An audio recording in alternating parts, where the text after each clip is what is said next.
افمن یعلم انما انزل الیک من ربک الحق، کیا بھلا وہ شخص جو یہ جانتا ہے، جسے یقین ہے کہ اے نبی جو کچھ آپ پر آپ کے رب کی طرف سے نازل کیا گیا ہے وہ حق ہے، کمن ہو اعمیٰ، کیا اس جیسا ہو جائے گا جو اندھا ہے، جسے نظر نہیں آ رہا؟ انما یتذکر اولو الالباب، یقیناً سبق حاصل کرتے ہیں، نصیحت اخذ کرتے ہیں وہی جو عقل والے ہیں، ہوش مند ہیں۔ الذین یوفون بعہد اللہ، اب یہ وہ الفاظ آ رہے ہیں جو سورہ بقرہ میں ہم نے پڑھے ہیں، وہ لوگ کہ جو اپنے اللہ تعالیٰ سے کیے ہوئے عہد کو پورا کرتے ہیں۔ اب وہ عہد جو ہے ایک عہد الست ہے جو ہم کر کے اس دنیا میں آئے عالم ارواح میں، پھر وہ عہد جو بھی ہر مسلمان امت نے کیا ہے، میثاق شریعت جو ہے اللہ کے ساتھ کیا ہے۔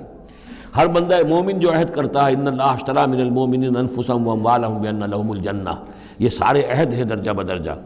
الذین یوفون بعہد اللہ، جو لوگ کہ اللہ سے کیے ہوئے اپنے عہدوں کو پورا کرتے ہیں، ولا ینقضون الميثاق، اور وہ اللہ سے کیے ہوئے اپنے وعدوں کو اور قول و قرار اور عہد کو توڑتے نہیں ہیں۔ والذین یصلون ما امر اللہ بہ ان یوصل، اور واقعی وہ لوگ کہ جو جوڑتے ہیں، ملاتے ہیں وہ چیز جس کی اللہ نے حکم دیا ہے کہ اسے ملایا جائے، یعنی صلہ رحمی۔ وَيَخْشَوْنَ رَبَّهُمْ، اور ڈرتے رہتے ہیں اپنے پروردگار سے۔ وَيَخَافُونَ سُوءَ الْحِسَابِ، اور وہ ڈرتے رہتے ہیں حساب کی برائی سے، کہیں ایسا نہ ہو کہ اس دن کے حساب کتاب کے نتیجے میں ہمارے لیے شامت آ جائے۔ وَالَّذِينَ صَبَرُوا ابْتِغَاءَ وَجْهِ رَبِّهِمْ، اور وہ لوگ جنہوں نے صبر کیا اپنے رب کی رضا جوئی کے لیے۔ وَأَقَامُوا الصَّلَاةَ، اور نماز قائم کی۔ وَأَنفَقُوا مِمَّا رَزَقْنَاهُمْ سِرًّا وَعَلَانِيَةً، اور خرچ کیا اس میں سے جو ہم نے انہیں دیا تھا، وہ پوشیدہ طور پر بھی، چھپے ہوئے بھی اور اعلانیہ بھی۔ وَيَدْرَؤُونَ بِالْحَسَنَةِ السَّيِّئَةَ، اور وہ کوئی برائی ہوتی ہے تو اسے بھلائی سے دور کرتے ہیں، برائی کا جواب برائی سے نہیں دیتے، بلکہ کوئی شخص برائی کرتا ہے تو اس کے ساتھ بھلائی کرتے ہیں تاکہ اسے کوئی شرم آئے اور اس کے اندر سے بھی کوئی اگر سوئی ہوئی نیکی ہو تو وہ جاگ جائے۔ اولئک لہم عقبی الدار، یہ وہ لوگ ہیں جن کے لیے آخرت کا گھر ہے، یعنی بہت اچھا ہے۔ اللہم ربنا اجعلنا منہم، اللہم ربنا اجعلنا منہم۔ جنات عدن، وہ باغات ہیں رہنے والے، ریزیڈینشل گارڈنز ہیں، یدخلونہا، جس میں وہ داخل ہوں گے۔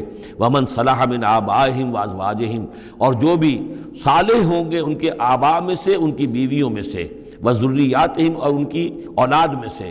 والملائکۃ یدخلون علیہم من کل باب، اور ہر دروازے سے جنت کے فرشتے ان کے سامنے حاضر ہوتے رہیں گے۔ سلام علیکم، اور سلام کرتے رہیں گے انہیں۔ بما صبرتم، سلامتی ہو آپ پر جو آپ لوگوں نے صبر کیا۔ فنعم عقبی الدار، تو کیا ہی اچھا ہے یہ عاقبت کا گھر۔ یہاں نوٹ کر لیجئے کہ یہ جو فرمایا گیا ہے کہ جو اہل ایمان ہیں جن کو جنت اللہ تعالیٰ دے گا، تو ان کے آباء و اجداد میں سے بھی، ان کے آباء میں سے اور ان کی بیویوں میں سے، ان کی اولاد میں سے بھی جو صالح ہوں گے انہیں ان کے ساتھ شامل کر دے گا۔ اس کا کیا مطلب؟ ظاہر بات ہے کہ ان کے آباء میں سے، اولاد میں سے کافر ہوں گے تو وہ تو نہیں آ سکتے، لیکن صالح ہوں گے، وہ جو کم سے کم بیس لائن ہے، انبیاء، صدیقین، شہداء، صالحین، اس بیس لائن کے اوپر اگر ہیں تو ہو سکتا ہے کہ کسی شخص کا رتبہ تو ہے اونچا، بڑے اعلیٰ درجے کی جنت میں جا رہا ہے، اس کا والد جو ہے وہ اس درجے اونچی جنت کا مستحق تو نہیں ہے، لیکن بیس لائن اس نے بھی پاس کر رکھی ہے، وہ صالحین میں سے ہے۔ اللہ تعالیٰ ان کو بھی اٹھا کر اس کے ساتھ شامل کر دیں گے، تاکہ یہ گویا کہ ان کا اعزاز ہوگا۔ اولاد ہے، اولاد اس درجے کی تو نہیں ہے، لیکن یہ کہ بہرحال ہے وہ صالح، تو اس کا بھی درجہ اونچا کر دیا جائے گا۔ بیوی ہے، نیک ہے، صالح ہے، اگرچہ اس درجے کی نہیں تھی، اس کو بھی درجہ جو ہے اونچا کر کے اس کے ساتھ شامل کر دیا جائے گا۔ یہ گویا کہ اللہ تعالیٰ کی طرف سے قدر افزائی ہوگی اہل جنت میں سے جن کے درجات بلند ہوں گے، کہ ان کے ان قریبی رشتہ داروں میں سے جو صالح ہوں جنتی، چاہے وہ کم درجے کے جنتی ہوں، ان کے درجوں کو بڑھا کر ان اونچے درجے والوں کے ساتھ شامل کر دیا جائے گا۔ یہ رعایت ہے۔ جنات عدن یدخلونہا ومن صلح من آبائہم وازواجہم وذریاتہم والملائکۃ یدخلون علیہم من کل باب سلام علیکم بما صبرتم فنعم عقبی الدار والذین ینقضون عہد اللہ من بعد میثاقہ۔ اس کے برعکس وہ لوگ کہ جو توڑتے ہیں اللہ کے عہد کو، اس کو مضبوطی سے باندھنے کے بعد، وَيَقْطَعُونَ مَا أَمَرَ اللَّهُ بِهِ أَن يُوصَلَ، اور کاٹتے ہیں ان رشتوں کو جن کو جوڑنے کا اللہ نے حکم دیا ہے، قطع رحمی کرتے ہیں، صلہ رحمی نہیں کرتے، وَيُفْسِدُونَ فِي الْأَرْضِ، اور زمین میں فساد مچاتے ہیں۔ أُولَٰئِكَ لَهُمُ اللعنة، یہ وہ لوگ ہیں جن کے لیے لعنت ہوگی، وَلَهُمْ سُوءُ الدَّارِ، اور ان کے لیے برا گھر ہے یعنی جہنم ہے۔ اللہ یبسط الرزق لمن یشاء ویقدر، اللہ تعالیٰ جس کے لیے چاہتا ہے رزق کو کشادہ کر دیتا ہے، جس کے لیے چاہتا ہے تنگ کر دیتا ہے یا اندازے کے مطابق دینا شروع کر دیتا ہے۔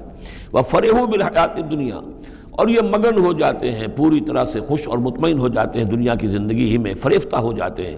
وَمَا الْحَيَاةُ الدُّنْيَا فِي الْآخِرَةِ إِلَّا مَتَاعٌ، حالانکہ دنیا کی زندگی آخرت کے مقابلے میں کچھ بھی نہیں ہے سوائے تھوڑے سے ساز و سامان کے۔